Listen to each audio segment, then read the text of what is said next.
Nouvelle de Céline, lue par Gilles. Sombre intuition. Un être superbe, ce Clément.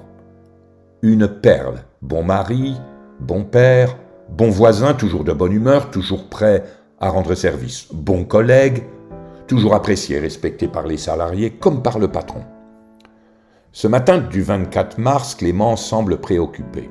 Pas de sifflotement, pas de câlin pour Marine et Vivien. « Je ne sens pas cette journée », se répète-t-il intérieurement. « Comme j'aimerais rester ici. »« Allez, positive. Ne te programme pas négativement, tu verras, tout va bien se passer », lui conseille Véronique, son épouse.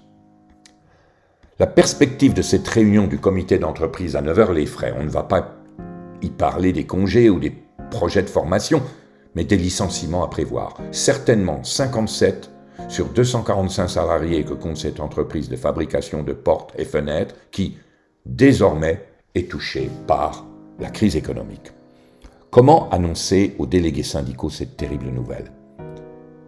Et après, c'est à lui, Clément, directeur des ressources humaines, que reviendra la pénible tâche de désigner les futurs chômeurs, car, dans la région, les offres d'emploi sont rares. Faudra-t-il licencier Jeannot ? Certes, il n'avance guère dans son travail, mais il ne lui reste que 2 ans avant la retraite, et il a consacré sa vie professionnelle à cette entreprise. Ou alors François, un courageux père de 4 enfants, en train de construire sa maison à peine 1 kilomètre de l'usine. D'ailleurs, les signes de mauvais augure sont nombreux. Ce matin, le chat des voisins n'est pas là pour se faire caresser au moment où il sort la voiture de son garage. Et pas davantage de chants d'oiseaux dans le cerisier, à l'entrée de la villa. Clément quitte son domicile à 7h20. Certes, il n'a qu'une vingtaine de kilomètres à parcourir, mais il doit compléter des documents avec son patron avant la réunion. Au premier rond-point, contrairement à son habitude, il décide d'emprunter la petite route qui passe par Montferrand, plutôt que la route nationale rapide, mais pas toujours fluide, qui l'emmène à Saint-Vite. Il est trop absorbé pour écouter les nouvelles à la radio. Il imagine les réactions futures des délégués au comité d'entreprise. Soudain, les feux de détresse d'une voiture couchée quelque peu sur le côté le sortent de ses pensées. « Ah, ce n'est pas le moment, je n'ai pas le temps. » Il croise le véhicule accidenté. « Bah, ça n'a pas l'air bien grave et certainement d'autres personnes ont déjà prévenu les gendarmes et les secours.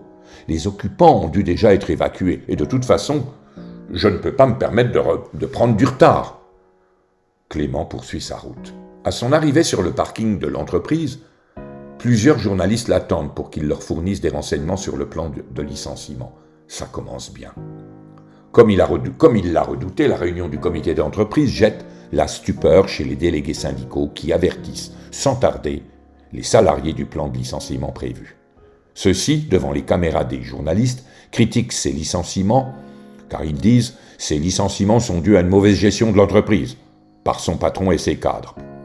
À 12h30, Clément quitte discrètement l'entreprise pour retrouver un peu de calme. Il avale son sandwich tout en écoutant la radio au cas où on parlerait du plan de licenciement. Soudain, il sursaute. Une étrange affaire de manque de civisme dans le département du Doubs. Ce matin, un accident s'est produit sur une petite route entre Besançon et Montferrand. Les 2 passagers, prisonniers dans leur véhicule originaire de Montferrand, ont dû attendre plus d'1 heure avant que l'alerte ne soit donnée. L'un des passagers est d'ailleurs décédé suite à une hémorragie.